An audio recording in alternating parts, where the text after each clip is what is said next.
You know, when most people think about a Guinness record attempt, and this is not going to be an attempt, this could be a record, right?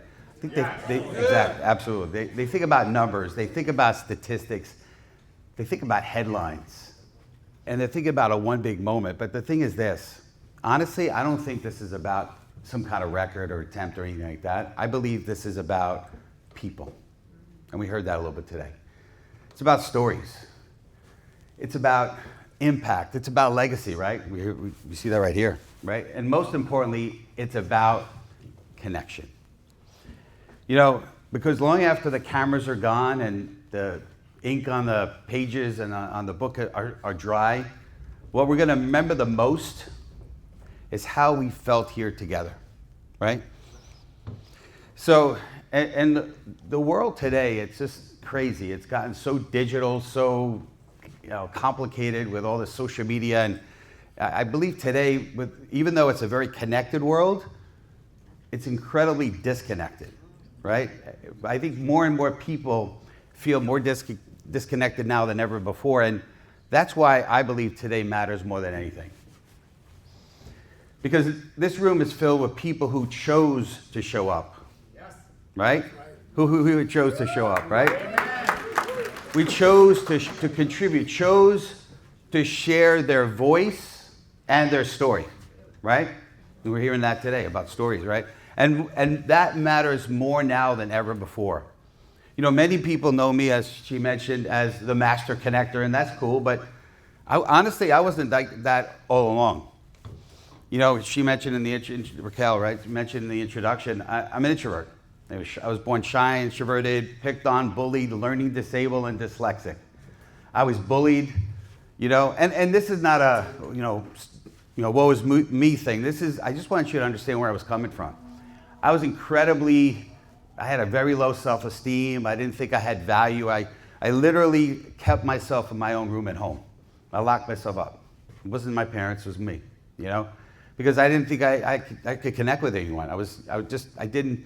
In fact, I was so wounded and broken as a person that I had so much pain, I started to be able to figure out how to mask pain, both emotionally and physically. Can anyone relate? I don't know if I have anybody who can relate to me. In fact, so much to a degree that I actually would go outside of my room occasionally, and then go to my two sisters at home, and I would say, here's my hand. Bite it, pinch it, scratch it, no pain.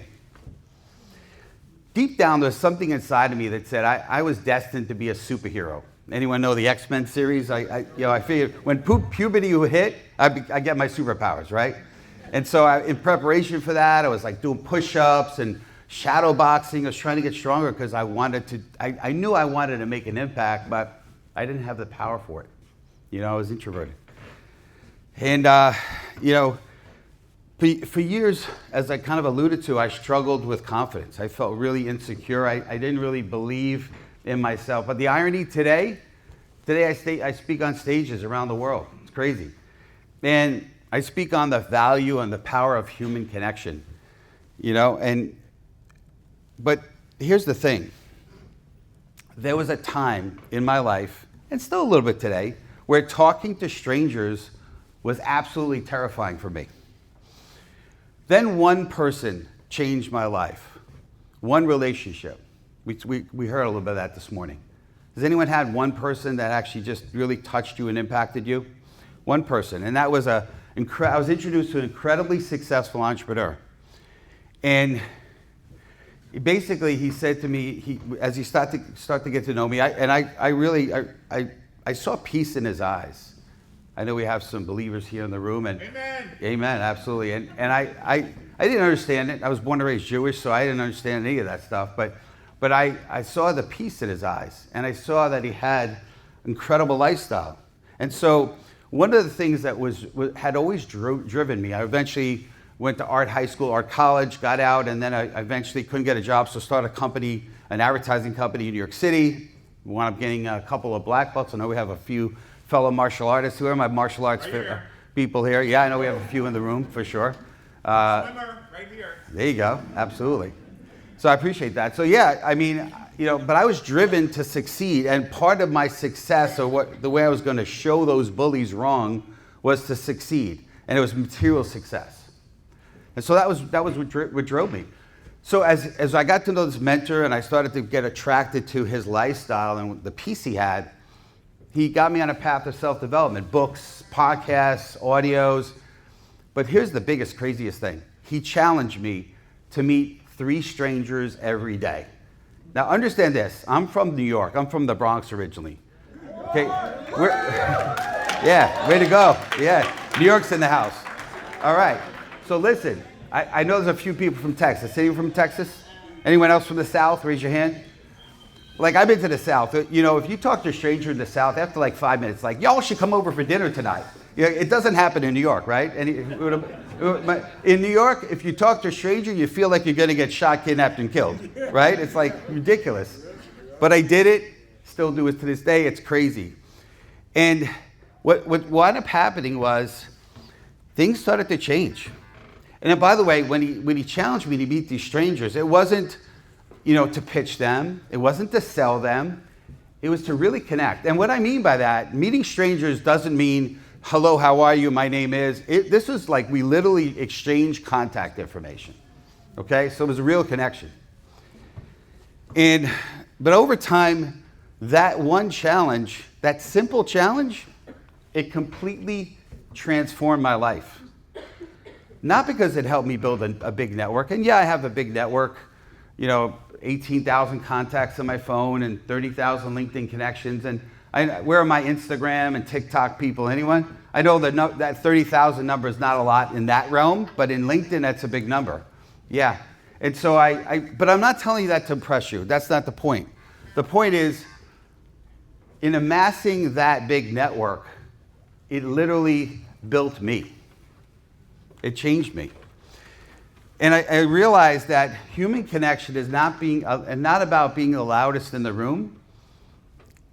It's about making people feel seen, making people feel heard, valued, and understood. That was something that I didn't realize. I didn't have any connection skills whatsoever.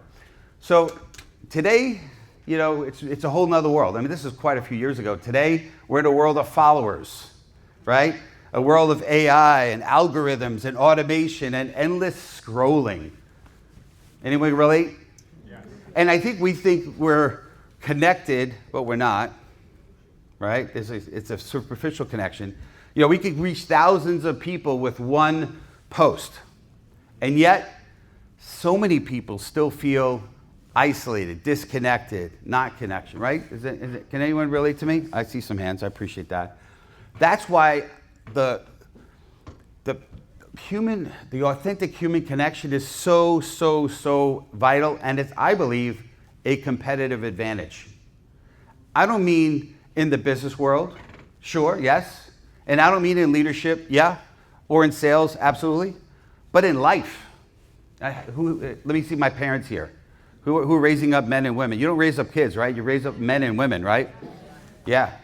It's so important. I mean, the young children today, it's sad, right? They don't know how to really connect. Everyone's looking down, right? They don't know how to have real conversations. Their idea of communication is texting or messaging, right, on some kind of platform, right? But today, I believe, in the heart of heart, for everybody, of all ages, people are craving what's real, right? They're craving authenticity, real connection, real conversation, presence. I think that's the one thing I learned in this experience is how to be present with people. When you're with them, be present. Don't be distracted. Don't be on your phone. Put the phone down, It's about community. And that's why I believe events like this matter so much. Because today it's not just about a signature in a book, or signatures in a book, I should say, right? It's about stories being shared, relationships being formed, lives being impacted. That was talked about earlier, for sure. And by the way, my superhero thing, to me, that was the biggest thing. It's really making impact. It's not about what I've learned over time. Yeah, we've done well financially, but it's not about money and things. It's about impact. So important. And that's why I'm so excited to be here and experience this with you, you fine folks. Listen, we may have arrived here today as strangers. You know, I don't know most of you. I probably know maybe half dozen. I've met some people, and I'm blessed to have met you, and I hope we stay in touch. But I believe let's leave here connected for a purpose. All right? Every person in this room has a story that was talked about before, and your story matters. You need to tell your story. People need to hear your story. I don't care what happened to you, good, bad, or ugly. Your story matters because your story is going to touch somebody. You know, some stories include success, some include failure, pain, struggle, sometimes loss, reinvention. I think I've probably reinvented myself like 6 times in my lifetime so far, and I'll probably go another 2 or 3 times before they put me 6 feet under. But the stories that we're most afraid to share, unfortunately, are often the ones that impact people the most. And I say unfortunately because people are afraid to share it. Because I think a lot of times people think you have to be perfect. And that doesn't attract people. That doesn't connect with people. Your scars may become something or someone else's survival guide. Think about that, right?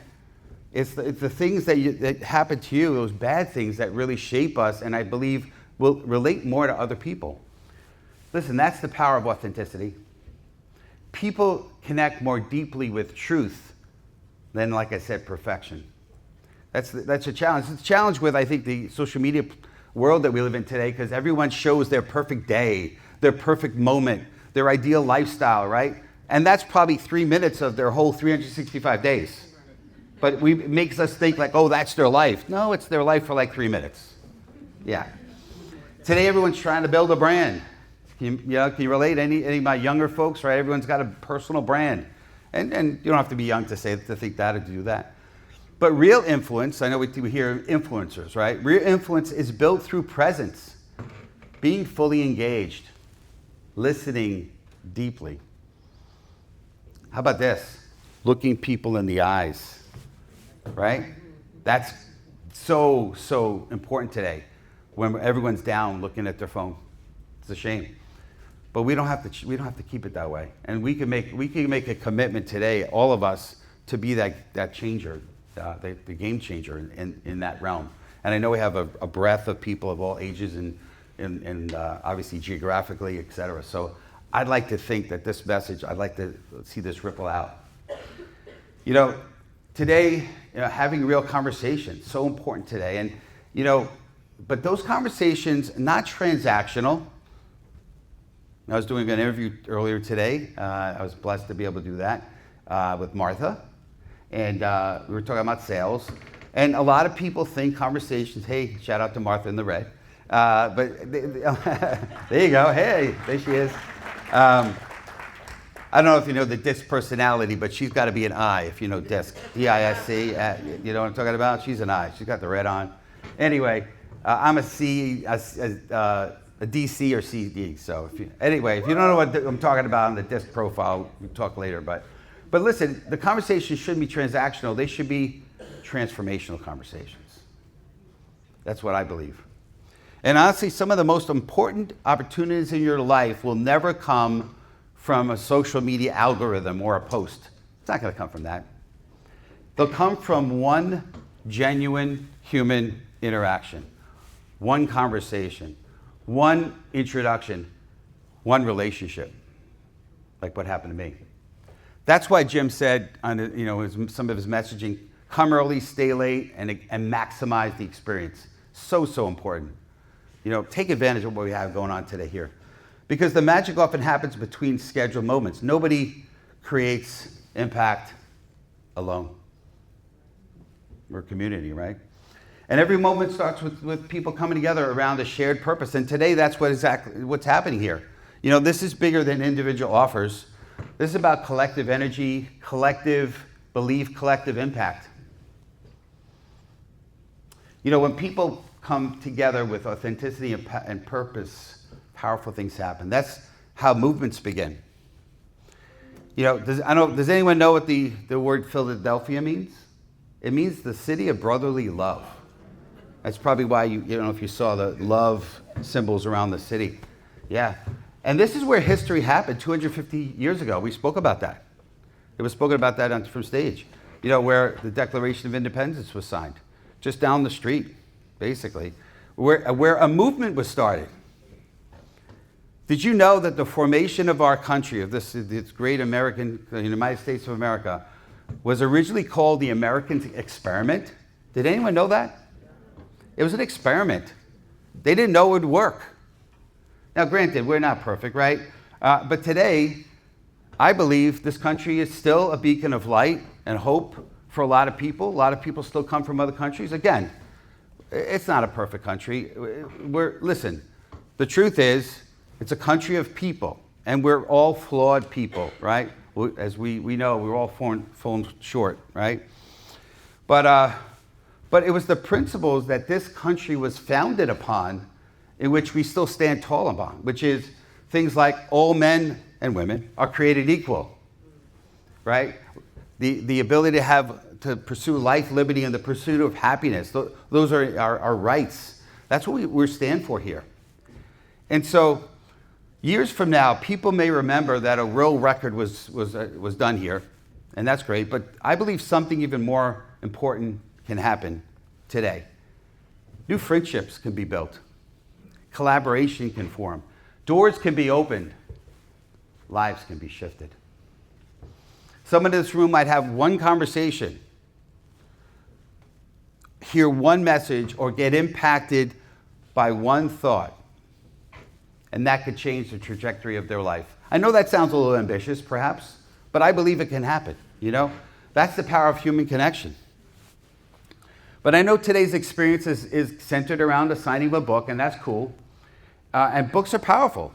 You know, we heard a little bit about that earlier from some of the other books. That was amazing hearing that story from the Revolutionary War. And powerful. But stories remind us we're not alone. We're more alike than different. And sometimes one story can completely change a life. Reminds me of a story I heard this. It was an old man walking on the beach. He's a skeptical, crotchety old man, you know, negative kind of personality. And as he looks down the beach, he sees a young boy throwing stuff into the water. And as he approaches the young boy, he sees on the sand a whole bunch of starfish, thousands of starfish. And as he approaches the boy, he says, with his attitude, his skepticism, "What are you doing, boy?" And the young boy, with his innocence, looks up. He says, "Well, I'm throwing the starfish back." He says, "There's hundreds of thousands of these suckers. What possible difference are you going to make?" And the little boy grabs the starfish, picks it up, throws it in the water, and he says, "I made a difference for that one." Sorry, that story always gets me. Because what's one life worth? One life, right? One starfish. I was a starfish, by the way. Yeah, so as you move through this experience today, I want to challenge you to do something. And I think some of the other speakers talked about this as well. Let's not just collect business cards, or I know we're doing the digital QR codes and the bump. I love the bump personally. You know, we're collecting stuff, we're getting books, all that, handouts, whatever. That's great. And still do it. But let's not just do that. Let's collect conversations. Let's not just network. Let's connect. So, and let's not just notice, you know, kind of witness the moment. Let's become part of the movement. Because at the end of the day, the real legacy here that we're leaving behind is not measured by records. It's measured by lives being impacted. And the whole world is filled with noise, distraction, artificial connection, but authentic communication, authentic human connection still wins the day. So let's go forward today, make an impact, let's touch lives, let's connect, and let's not just make history today. Let's change it. Thank you.